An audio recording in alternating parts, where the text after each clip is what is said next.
Getting started with Dr. Explain. Part 4. Working with text content, tables, and hyperlinks. In this video, you will learn how you can create and edit text and tabular content in Dr. Explain. There are two ways to style and format text in Dr. Explain. You may use predefined styles, or define the format for each text fragment manually. It is convenient to use a style when you need to format many fragments in a project, according to a single template. To apply a ready-made style to a fragment of the text, select the fragment and then select the desired style from the drop-down list on the editor toolbar. You can create and edit styles in the project settings in the Formatting Styles section. Here you can add new styles, remove them, or adjust their properties, font, size, color, and decoration. You can also import styles from another project. To format a selected text fragment without using styles, just change its font, size, selection, and color from the editor toolbar. By the way, it is convenient to use the Find and Replace function from the Edit menu to search for the desired piece of text for a specific word. The keyboard shortcut is Ctrl+F. To quickly insert a table into a topic, click the corresponding button on the editor toolbar, and mark the required number of rows and columns in the drop-down matrix.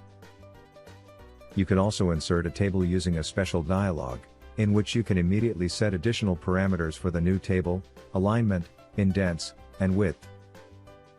You can resize the table by dragging the borders of the corresponding columns and rows. To edit table properties, right-click on the desired cell, or select several cells and use the Cell Properties command from the context menu. In the Cell Properties dialog, you can set the style, color, and thickness of the border, and the background color of the cell. The vertical alignment for the contents of the cells is also set via the context menu. The Table submenu contains commands for adding and deleting rows and columns. To merge several cells into one, select them and use the Merge Cells context menu command.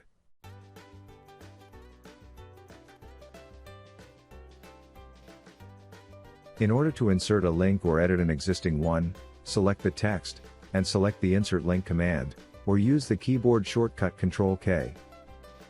In the Insert Link dialog, you can set the link text itself, and specify what it should link to, an external site, or a topic of the project.